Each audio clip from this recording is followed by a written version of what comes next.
In this lecture, we are going to talk about our next poem, that is The Voice of the Rain, written by, or in fact, you can say beautifully crafted by Walt Whitman. Guys, कौन सी poem को हम discuss करने वाले हैं? The name of the poem is The Voice of the Rain, and it has been beautifully crafted by a beautiful poet, that is Walt Whitman. See, there are n number of creation of Walt Whitman, but this is one of the most beautiful poems he has ever created. So, guys, this is actually between a conversation.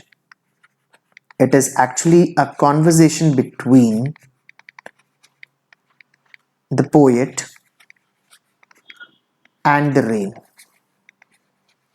See, in this poem, we find poet having words with rain, which seems impossible, but practically and in your imagination you can do that. Practically, it is not possible.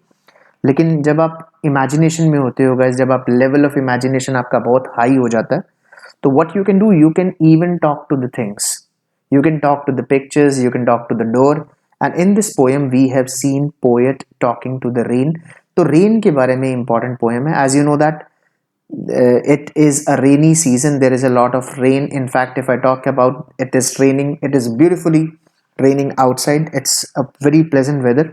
तो poem में beauty और add कर देगा जब आज हम पढ़ेंगे किसके बारे में, the voice of the rain written by Walt Whitman के बारे में. तो let's have a look at the poem line by line. बच्चे पहले इस पोएम को पढ़ते हैं line by line, then we will go to the sense की what is actually the poet trying to say, poet कहने की कोशिश क्या कर रहा है. चलिए let's read the first line of the poem guys. पहली लाइन को पढ़ते हैं and find out what is the poet trying to say, कि पोएट कहने की क्या कोशिश कर रहा है. देखिए, and who are you, and who are you, वो पूछ रहा है हु आर्ट दाउ. बच्चे जो पहली लाइन है हु आर्ट दाउ, उसमें जो आर्ट वर्ड है इट इज एक्चुअली आर. उसको क्या पढ़ना है बच्चे, आपको आर्ट को क्या पढ़ना है, आर पढ़ना है. और एक वर्ड है दैट इज दाउ, दाउ को क्या पढ़ना है बच्चों, आपको यू. हु आर्ट दाउ, पूरा जो सेंटेंस है वो ये है हु आर्ट दाउ. इसका मतलब आपको क्या इंटरप्रेट करना है बच्चों, वो क्या पूछ रहा है रेन से, who are you. Is it clear बच्चों? So it is given who art thou, तो आपको क्या पढ़ना है, who are you. I mean poet is putting up a question. Poet जो है he is putting up a question, वो एक क्वेश्चन पूछ रहा है बच्चों, किससे, रेन से. And what that question is, वो क्वेश्चन क्या है, हु आर यू, कि तुम कौन हो.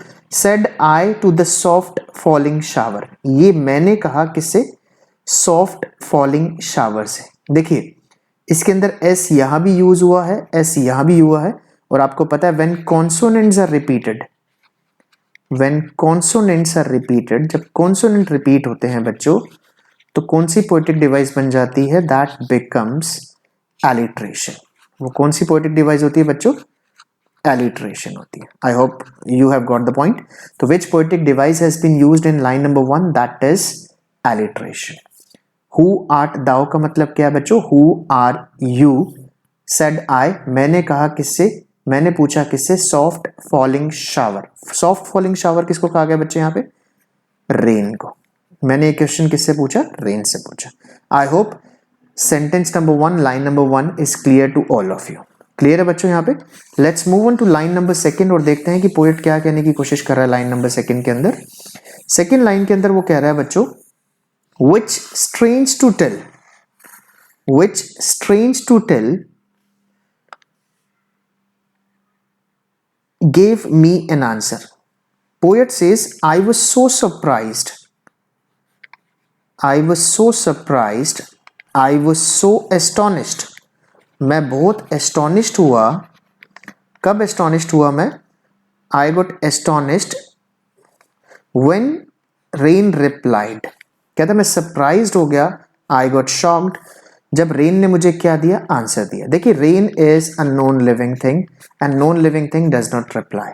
But when you are a poet, when you have a different level of imagination guys, as I told you in the beginning of the session, you can talk to anybody.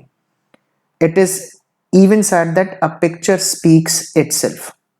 जो picture है वो बात करती है, picture बोलती है. If you are an artist तो आप पिक्चर से भी बातें कर सकते हो. तो वो शॉक्ड है, he shocked because rain gives him a reply. Rain उसको क्या करती है, रिप्लाई करती है. और पोएट बोलता है एज हियर ट्रांसलेटेड. और रेन ने जो रिप्लाई मुझे किया है वो मैं आपको ट्रांसलेट करके भी बताता हूँ. I hope these two lines are clear to all in sundry. Clear है बच्चों?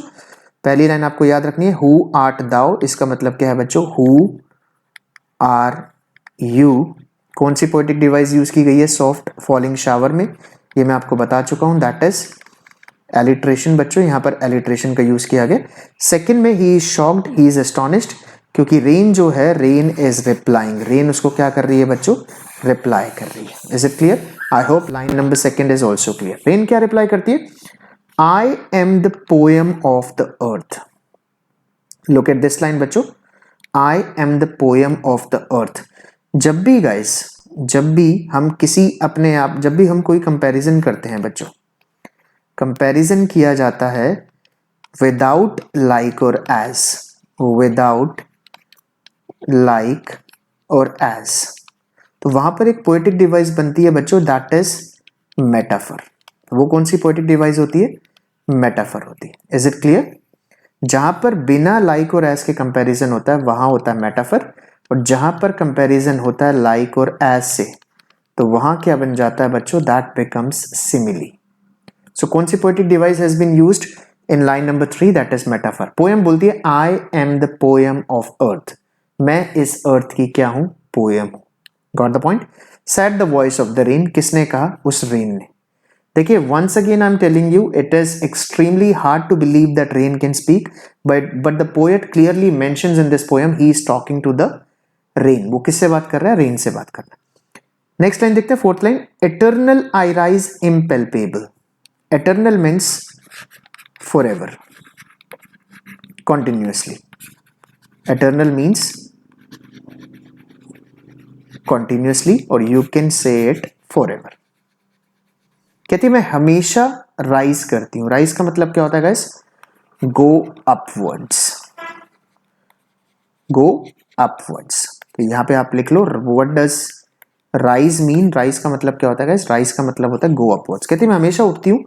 I am impalpable. मैं इम्पेल्पेबल हूं. इम्पेल्पेबल का मतलब होता है guys, look at the bottom. Impalpable means something that can not be touched. जिस चीज को आप टच नहीं कर सकते, that is impalpable. It is an adjective. ADJ लिख लो so that you can have a fair enough idea what impalpable is. कहते मैं हमेशा राइज करती हूं. I rise upwards continuously. Nobody can touch me and I emerge out of the land and the bottomless sea. और मैं कहां से emerge करती हूं, मेरी ओरिजिन क्या है, मैं कहां से पैदा होती हूं दोस्तों, बच्चों कहां से पैदा होती हूं, मैं लैंड से पैदा होती हूं. और जो दूसरी मेरी ओरिजिन है वो क्या है guys, that is bottomless sea. So who is reply guys, who is replying, कौन रिप्लाई कर रहा है आपको याद रखना है, यहाँ पे सी रिप्लाई कर रही है. और एक क्वेश्चन ये भी बनता है कि which poetic device has been used in bottomless sea. तो आपकी जो पोएटिक डिवाइस है दैट इज हाइपरबली. हाइपरबली का मतलब होता है टू एग्जैजरेट. जब आप किसी चीज को बढ़ा चढ़ा के बोलते हैं तो पोएट यहां पर एग्जैजरेशन कर रहा है. एग्जैजरेटिंग, वो सी को बॉटमलेस कह रहा है और आपको पता है एवरीथिंग हैज अ बॉटम, सी का बॉटम होता है, तो एग्जैजरेशन का यूज किया गया. Correct?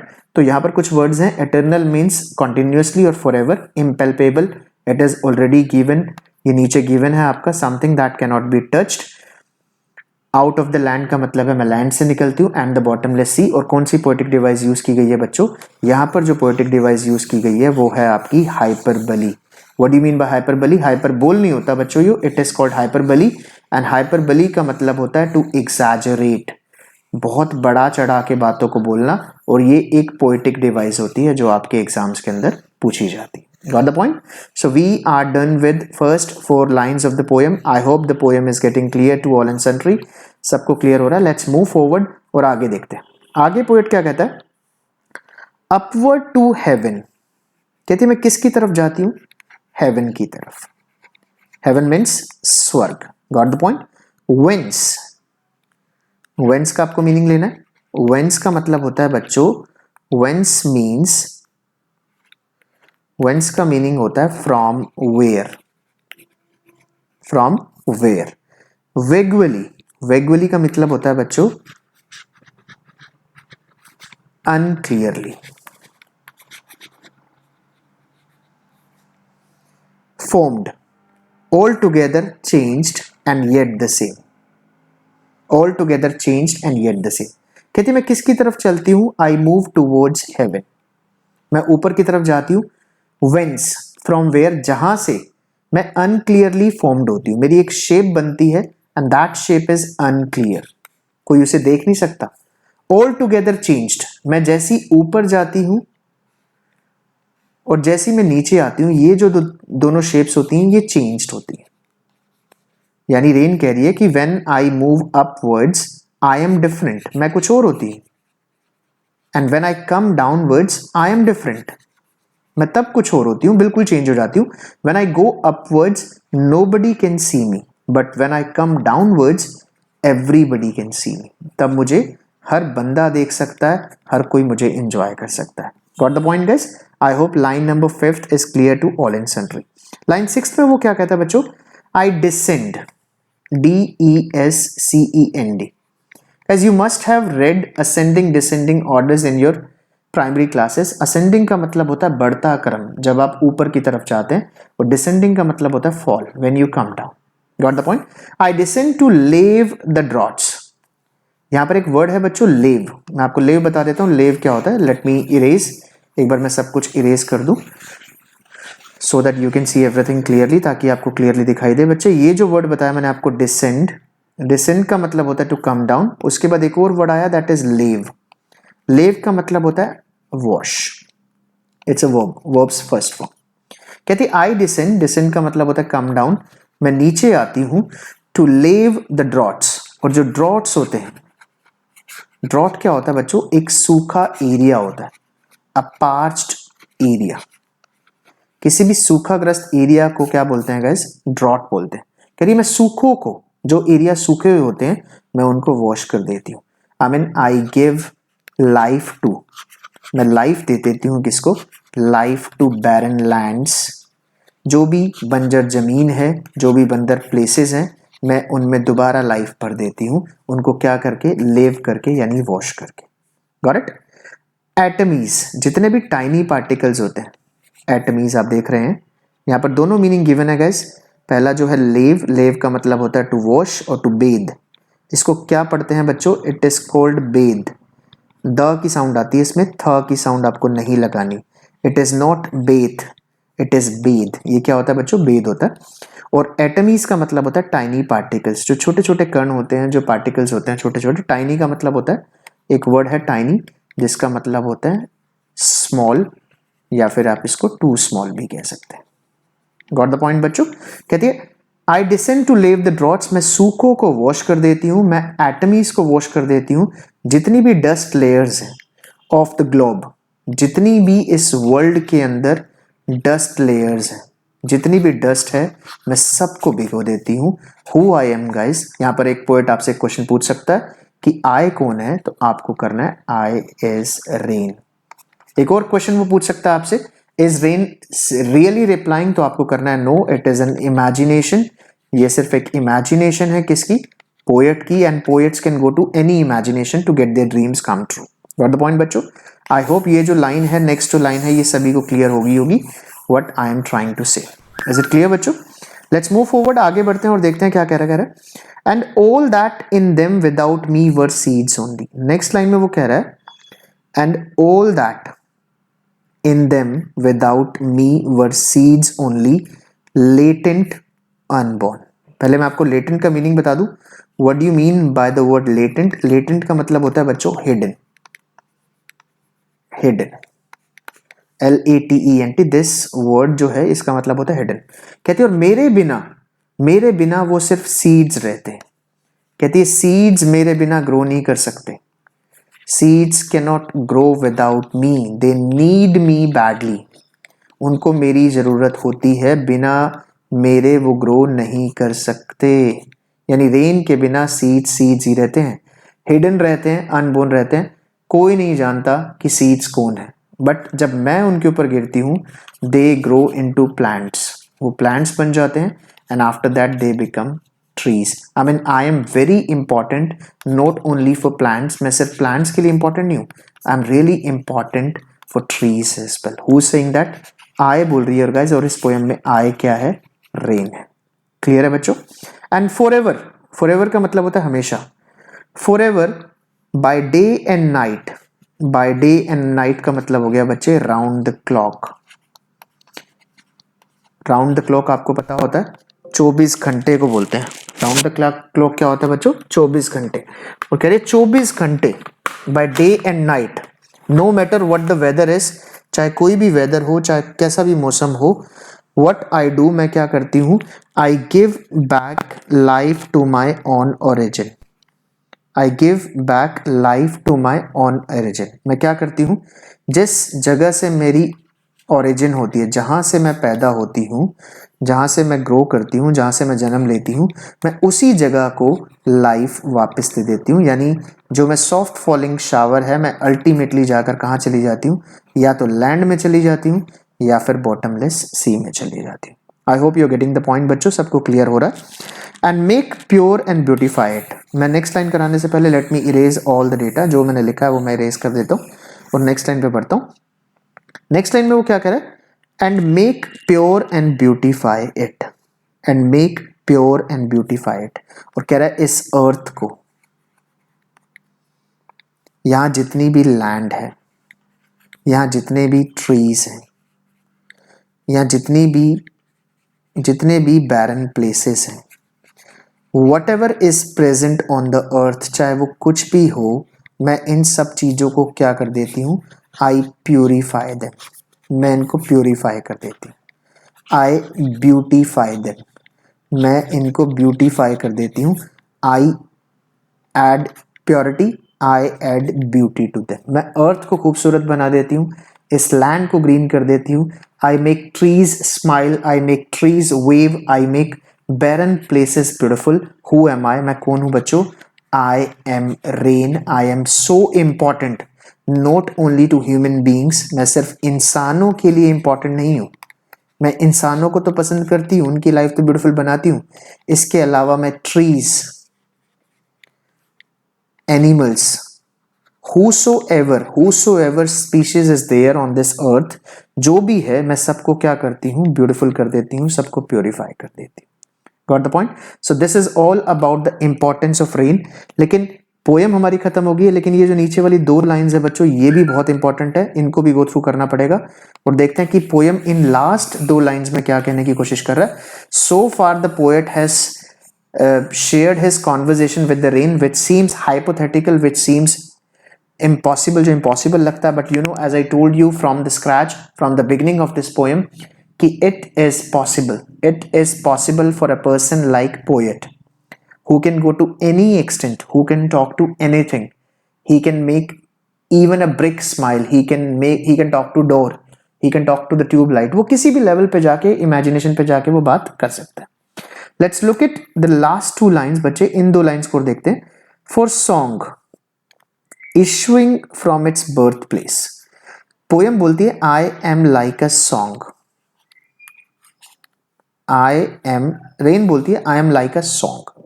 Issuing from its birth place, मैं भी कहाँ से इशू होती हूँ, यानी मेरी ओरिजिन कहाँ से है.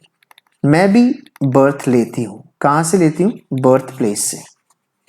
यानी जैसे हर बंदा पैदा होता है, ऐसे मैं भी पैदा होती हूँ. Got it? आफ्टर फुलफिलमेंट कहती है I quench the thirst of the people. I quench the thirst of the people.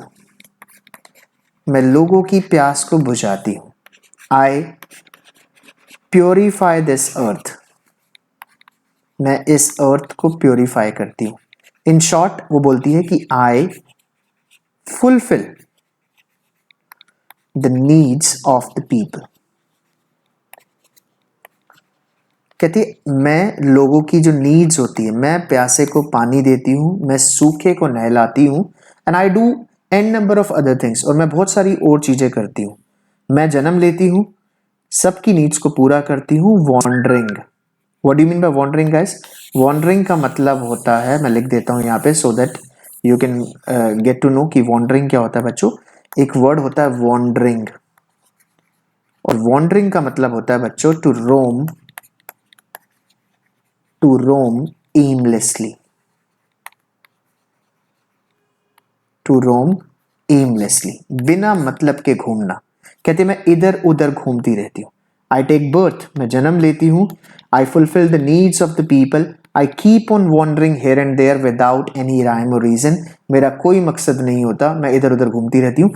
Ragged और अनरेग्ड, गैस दो वर्ड और आते हैं, बहुत इंपॉर्टेंट है, मैं आपको बता देता हूँ। Let me choose the brighter pen. Ragged, ragged का मतलब आपको क्या लिखना है बच्चों, केयर्ड। और अनरेग्ड, रेग्ड और अनरेग्ड, केयर्ड और अनकेयर्ड। आप मेरी वैल्यू करो या मत करो, रेग्ड और अनरेग्ड, मेरी इंपॉर्टेंस को समझो या मत समझो, मेरी इंपॉर्टेंस को समझो या मेरी इंपॉर्टेंस को मत समझो। यू वैल्यू मी और डोंट वैल्यू मी, रेग्ड और अनरेग्ड, ड्यूली। ड्यूली का मतलब होता है बच्चों प्रॉपरली। आप मेरी केयर करो या ना करो, मैं प्रॉपरली अपना काम करती हूं। And with love returns, I spread love, मैं प्यार को स्प्रेड करती हूं। And I return to my birth place, और जहां से मैं जन्म लेती हूं मैं उसी जगह पर वापस आ जाती हूं। गॉट द पॉइंट बच्चों। So poet seems to be talking to rain in the entire poem. पूरी पोएम के अंदर बच्चों वो क्या कर रहा है, वो रेन से बात कर रहा है। और इन शॉर्ट अगर हम बात करें, इन टोटो अगर हम बात करें बच्चों, इन टोटो का मतलब होता है एज अ होल अगर हम बात करें तो रेन की इंपॉर्टेंस को हाईलाइट किया गया है। What is the theme of the poem guys, rain, importance of rain. And I need not tell you, और मुझे बताने की जरूरत नहीं है कि हाउ इंपॉर्टेंट रेन इज, कि रेन कितनी इंपॉर्टेंट होती है। And how excited we become when we get to see rain, when we get to enjoy the soft falling shower, जब हम इसको एंजॉय करते हैं। Got it guys. तो पोएट इन शॉर्ट बताने की कोशिश कर रहा है rain is important for us, we should respect it, we should care for it, we should save water. हमें पानी की इंपॉर्टेंस समझनी चाहिए। एंड पानी जो है, जब मेजर सोर्स है वो कहां से आता है बच्चों, रेन से आता है। Poet is trying to say that. Clear है बच्चों। आई होप पोएम सबको क्लियर हो गई होगी। पोएम के साथ साथ मैं एक बार फिर I would like to draw your attention to these 4 words. This is word number 1, this is word number 2, this is third one, this is fourth. इन चारों वर्ड्स को आपको कर लेना है। फर्स्ट है जो है impalpable, which means something that cannot be touched. Second one is lave, that is wash और बेद। इसकी प्रोनाउंसिएशन सभी को याद रखनी है, it is not bath, it is bathe. तीसरा जो है एटमीज, एटमीज क्या होते हैं आपके, tiny, tiny means small particles. और लेटेंट, लेटेंट बच्चों जो वर्ड होता है वो हिडन होता है। Got it. इसके अलावा 2 और वर्ड मैंने आपको बताए थे बच्चों, आपको ये याद रखने हैं, रेग्ड और unragged. I have already written on the screen. Ragged का मतलब होता है बच्चों केयर्ड, और अनरेग्ड का मतलब बच्चों होता है अनकेयर्ड। ये दोनों वर्ड्स भी आप अपनी डिक्शनरी में डाल लीजिए। Got it. इसके अलावा देख लेते हैं, वॉन्डरिंग एक वर्ड है बच्चों, वॉन्डरिंग, वॉन्डरिंग का मतलब होता है टू रोम एमलेसली, ये मैं आपको पहले ही बता चुका हूं। टू रोम एमलेसली इसका मतलब होता है। और कौन से वर्ड है, लेटेंट, लेटेंट हमने पढ़ी लिया है बच्चों। Drought is a parched place, एटमीज आपने पढ़ी लिया है। और कौन सा है, all together changed and yet the same. वेंस एक वर्ड है, वेंस का मतलब मैं आपको पहले ही बता चुका हूं, फ्रॉम वेयर। और वेंस के बाद है जी इम्पेल्पेबल, हम पढ़ चुके हैं। यानी these are the words guys. अगर आप इन वर्ड्स को पढ़ लेते हैं, अगर आप पोएम की सेंस को समझ लेते हैं, तो guys believe me it becomes extremely easy, आपके लिए बहुत इजी बन जाता है बच्चों इस पोएम को समझना। Very simple poem with A very beautiful message that rain is important to all and sundry, whether it is you or me, चाहे वो आप हो या मैं हूं। Got it. अब बात कर लेते हैं बच्चों इंपॉर्टेंट क्वेश्चंस की, कि कौन कौन से इंपॉर्टेंट क्वेश्चंस हैं। पहला जो क्वेश्चन इसमें से बनता है, as I tell you while teaching any of the poem, तो पहला जो क्वेश्चन इसमें से बनता है that is name the poem and the poet. Name the poem and the poet, पहली आपको ये करनी है बच्चों। Correct, this is your question number first. Second question आपको क्या करना है गाइस, सेकेंड क्वेश्चन आपको बताना है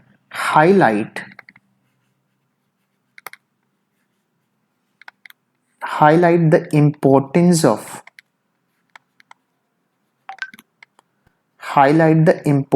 of rain in one's life. बच्चों आपको यहां पर दिमाग लगाने की जरूरत नहीं है, आपको सिर्फ हाईलाइट करनी है कि how is rain important to us. This is your assignment, ये आपका असाइनमेंट भी है, ये आप क्वेश्चंस को करोगे और आप मेरे पास भेजोगे भी। Correct, let's move on to question number third. तीसरे क्वेश्चन की तरफ बढ़ते हैं। आपको बताना है how does the rain purify and beautify this earth. कि जो रेन है वो इस अर्थ को प्योरीफाई और ब्यूटीफाई कैसे करती है। Got the point. Question number 4 देखिए बच्चों, I am changing the pen, मैं पेन को चेंज कर रहा हूं। क्वेश्चन नंबर 4 लिखना है explain the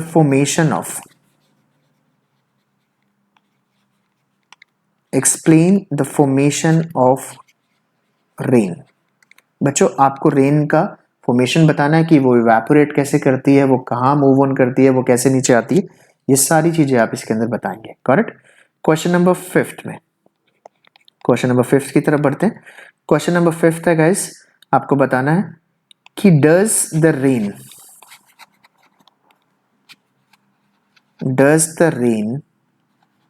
worry about it being cared or not? Elaborate. क्या रेन को कोई फर्क पड़ता है कि कोई उसकी रिस्पेक्ट करे, उसकी केयर करे या ना करे? ये भी इंपॉर्टेंट क्वेश्चन है गाइस, ये 5 क्वेश्चन आपको करने हैं। Let me move on to question number 6।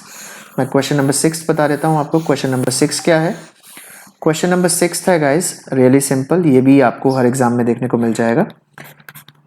Name all the poetic devices. Name all the poetic devices used in the voice of the rain. बच्चों आपको सारी पोएटिक डिवाइसेस का नेम या फिर आप इसको लिस्ट कर लीजिए कि लिस्ट बनाइए जो पोएटिक डिवाइसेस है और यहां पर लिख लीजिए along with examples.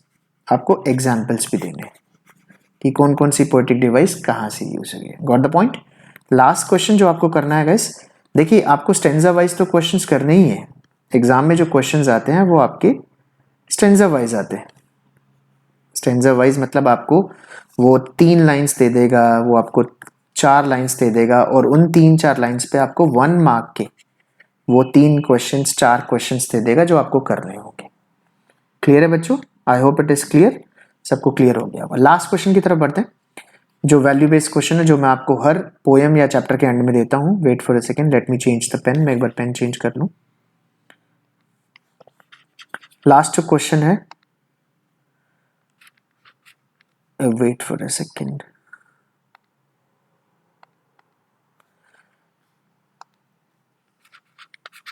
what role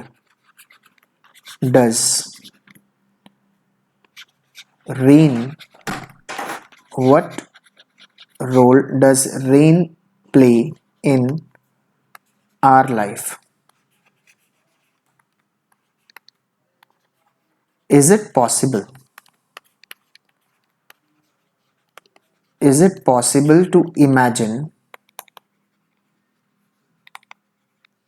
our life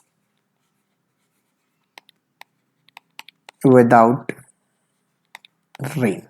guys ये वैल्यू बेस्ड क्वेश्चन है, आपको बताना है। सो बच्चों ये पोएम की आपको क्या क्या करना है, let me briefly tell you आपको क्या।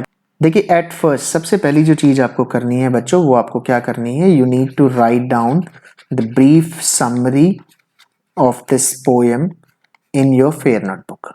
After the summary, you need to write down these 7 questions and answer them, और उनके आंसर्स भी आपको लिखने हैं. Word limit is 30 to 40 words. I mean minimum words 30 and maximum words 40. और इसके अलावा आपको क्या करना है बच्चों? You need to write down all the poetic devices. जो भी आपको पोएटिक डिवाइसेस बताई गई हैं या पढ़ाई गई हैं वो भी आपको फेयर नोटबुक में लिखनी है. Got it? So that was all about our next poem, the voice of the rain. I hope you would have got a fair enough idea what the poem is all about. Thank you for watching this video. Have a nice day.